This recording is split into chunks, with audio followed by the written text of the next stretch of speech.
Hello बच्चों, तो आज हम लोग सीखेंगे क्लास 12th का सॉलिड स्टेट का टॉपिक जिसका नाम है त्रिज्या अनुपात मीन्स रेडियस रेशियो। ठीक है, यहाँ से एक आध प्रश्न आ जाते हैं ऑब्जेक्टिव में। तो चलिए जल्दी से हम लोग फटाफट देखते हैं इस टॉपिक को। ठीक है, तो पहले तो ये समझते हैं बच्चों त्रिज्या अनुपात किसे कहते हैं। त्रिज्या अनुपात को ही रेडियस रेशियो कहा जाता है। ठीक है, तो कोई भी जो आयनिक कंपाउंड होते हैं उसमें केटायन होता है और एनायन होता है। तो आपको पता है कि किसी भी आयनिक कंपाउंड में जो आयनिक यौगिक होगा उसमें केटायन और एनायन मीन्स धनायन और ऋणायन के अनुपात को ही त्रिज्या अनुपात कहते हैं। तो कैसे परिभाषित करेंगे बच्चों, तो बोलेंगे किसी आयनिक यौगिक में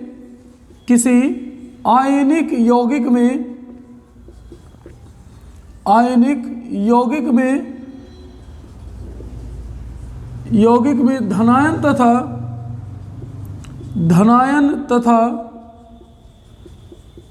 ऋणायन की त्रिज्या के अनुपात को ही क्या कहते हैं बच्चों, तो वो आपका कहलाता है त्रिज्या अनुपात। ठीक है, त्रिज्या अनुपात ही क्या कहलाता है बच्चों, तो त्रिज्या अनुपात कहलाता है। तो क्या बोलेंगे, किसी आयनिक यौगिक में धनायन तथा ऋणायन की त्रिज्या के अनुपात को त्रिज्या अनुपात कहते हैं। इंग्लिश में से बोलते हैं बच्चों, इन ionic compound the ratio between cation and anion is called radius ratio. ठीक है, तो चलिए बच्चों देखते हैं रेडियस रेशियो के बारे में। मैंने ये कुछ वैल्यू लिख लिया है। ठीक है, तो आपको पता है 0.155 से 0.225 के बीच में होगा। तो इसका जो कोऑर्डिनेशन नंबर होता है बच्चों 3 होता है। अगर 0.225 से 0.414 होता है तो इसका कोऑर्डिनेशन नंबर 4 होता है। और यदि 0.414 से 0.732 होता है तो इसका कोऑर्डिनेशन नंबर बच्चों 6 होता है। और अगर 732 से 1 रहेगा तो इसका कोऑर्डिनेशन नंबर बच्चों 8 होगा। ठीक है, इसके स्ट्रक्चर्स की बात करें तो इसका जो स्ट्रक्चर है बच्चों वह समतलीय त्रिकोण होता है बच्चों, त्रिकोण होता है। इसी को बच्चों हम लोग ट्राइगोनल प्लेनर भी कहते हैं। इसी को ट्राइगोनल प्लेनर कहा जाता है। This is also known as trigonal planar.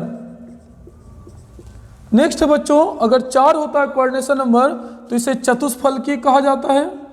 इसे चतुष्फलकीय कहा जाता है, या इसी को बच्चों हम लोग कहते हैं टेट्राहेड्रल। ठीक है, और यदि कोऑर्डिनेशन नंबर 6 है तो इसे हम लोग अष्टफलकीय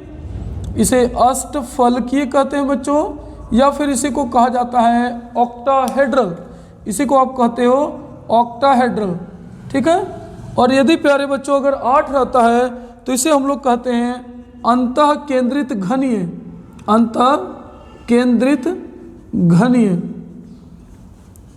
घनीय, या इसी को क्यूबिक आप बोल सकते हो बच्चों। घन मतलब होता है क्यूब, तो क्यूबिक हम लोग बोल सकते हैं, क्यूबिक। ठीक है, इसके एग्जांपल्स देखते हैं बच्चों।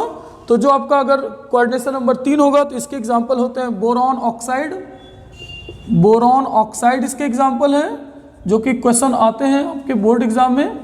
ऑक्साइड ये स्पेशली मैं BSEB के लिए बना रहा हूँ क्योंकि हिंदी में वीडियो अगर इंग्लिश में चाहिए तो आप बताइए, हम इंग्लिश में भी आपको बता देंगे। ठीक है, बोरॉन ऑक्साइड B2O3 और प्लस बच्चों हो सकता है बोरॉन नाइट्राइड, या जिसको BN बोलते हैं, बोरॉन नाइट्राइड इसका नाम। ठीक है, नेक्स्ट बच्चों इसमें होता है आपका zinc oxide, zinc sulphide, copper chloride CuCl, ठीक है बच्चों। इसी प्रकार से आपका SO4 ये सभी आते हैं आपके टेट्राहेड्रल स्ट्रक्चर में। अष्टफलकीय में देखें बच्चों तो इसमें आपका NaCl आता है, AgF आता है, AgCl आता है बच्चों, AgBr आता है। ये सभी आपके जो हैं वो आते हैं किसमें, ऑक्टाहेड्रल में। ठीक है, तो अगर आपसे NaCl का कोऑर्डिनेशन नंबर पूछता है तो 6 होता है। और अगर स्ट्रक्चर बेसिकली स्ट्रक्चर बच्चों NaCl का FCC भी होता है, लेकिन आपसे यदि पूछे यहाँ पे रेडियस रेशियो में त्रिज्या अनुपात में तब आप बोलेंगे अष्टफलकीय। इसमें बच्चों होता है टाइटेनियम क्लोराइड, टाइटेनियम ब्रोमाइड। इसी तरह से बच्चों सीजियम क्लोराइड CsCl होता है। इसी तरह से बच्चों CsBr होता है। ये सभी एग्जांपल्स होते हैं रेडियस रेशियो के। ठीक है, तो इससे क्वेश्चंस आता है, ज़्यादातर क्वेश्चन या तो NaCl से पूछे जाते हैं या फिर आपका पूछा जाता है जिंक ऑक्साइड का क्या होता है। ठीक है, तो याद रखिएगा NaCl जो है इसके स्ट्रक्चर्स की बात करें, लैटिस स्ट्रक्चर की, तो ये FCC स्ट्रक्चर बनाता है, लेकिन रेडियस रेशियो में पूछे तो आप अष्टफलकी मींस ऑक्टाहेड्रल बोलेंगे। ठीक है, अब एक क्वेश्चन देख लेते हैं बच्चों जल्दी से, कि अगर आपसे प्रश्न पूछा जाए कि किसी आयनिक यौगिक में A+ है और B- उपस्थित है। A+ जो केटायन है इसकी त्रिज्या बच्चों 88 पिकोमीटर दिया है और इसके 200 पिकोमीटर दिया है, तो इसको हम लोग सॉल्व कर लेंगे बच्चों। तो त्रिज्या अनुपात बराबर हो जाएगा, इसको हम लोग R+ R- से लिखते हैं, तो त्रिज्या अनुपात बराबर हो जाएगा बच्चों धनायन की त्रिज्या बटा में ऋणायन की त्रिज्या। ठीक है, means radius of cation upon radius of anion. तो यहाँ पे लिखेंगे बच्चों हो जाएगा 88 पिकोमीटर और डिवाइड बाई हो जाएगा 200 पिकोमीटर। ठीक है, इसको हम लोग सॉल्व कर लेते हैं, तो इसको काटेंगे तो ये 44 हो गया और इसको 4 से काट देते हैं सीधे, तो ये हो गया 22 और इसको काट देते हैं 4 से तो 50, फिर काटेंगे तो 11 और ये हो गया 25। तो सॉल्व करेंगे तो आई थिंक 0.44 आएगा। ठीक है, 0.44। तो 0.44 किसके बीच का है बच्चों वैल्यू, तो ये 0.44 इन बिटवीन 0.414 से 0.732 के बीच में। मीन्स अगर इसके कोऑर्डिनेशन नंबर की बात करें तो कोऑर्डिनेशन नंबर क्या हो जाएगा, it will become 6, coordination number इसका 6 हो जाएगा। ठीक है, क्यों, because it is takes place in between, ये किसके बीच क्या है बच्चों, तो ये है आपका 0.414 से 0.732 तक। ठीक है, तो ये था छोटा सा वीडियो, आपको कैसा लगा जरूर बताइएगा कमेंट करके। Thank you.